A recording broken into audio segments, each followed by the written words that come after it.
Bonjour, bonjour, bonjour la famille. Voilà, je vous salue et je vous souhaite une très bonne dimanche à vous.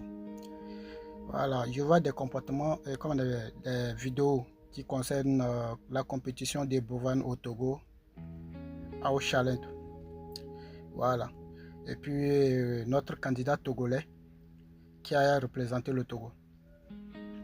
Maintenant, avant le début de la compétition, il y avait certains Togolais qui faisaient vidéo pour décourager notre candidat.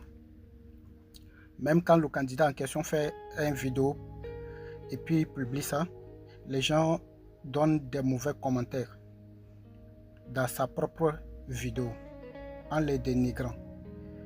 Et bon, il y a certains Togolais en question encore qui l'encouragent.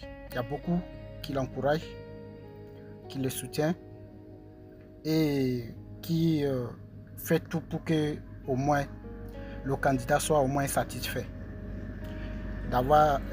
Qu'il soit satisfait de sa représentation pour le Togo. Maintenant que c'est comme ça, ils ont fait le premier tour que le candidat n'a pas été bon, il n'a pas gagné son premier parcours. Et aujourd'hui, il y a beaucoup de vidéos qui le motivent, qui lui donnent, qui l'encouragent au fait. Voilà. Maintenant, ceux qui le découragent aussi ne laissent pas, hein. Il continue. Il fait des vidéos. Il y en a qui font des panels même pour parler de ça. Mais moi, je ne vais pas mélanger entre ça et puis la politique. Mais je vais essayer de parler d'un peu. Voilà, un peu quoi. Toucher un peu avec la politique. Parce que quoi? Aujourd'hui, ceux qui se disent que cette compétition n'est pas nécessaire. Voilà, que cette compétition n'est pas nécessaire parce que le pays ne évolue pas. Il y a des choses qui ne vont pas.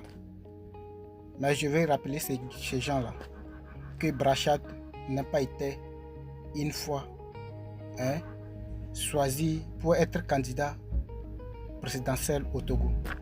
Il ne fait pas partie d'une politique. Il ne fait pas partie d'un responsable d'une partie de politique. C'est un citoyen comme tous. Voilà, c'est un citoyen civil. Donc, il a le droit à faire. Donc, ce que je disais, il a le droit à tenter sa chance comme toute autre personne qui se cherche. Voilà. Parce que quand il y a occasion,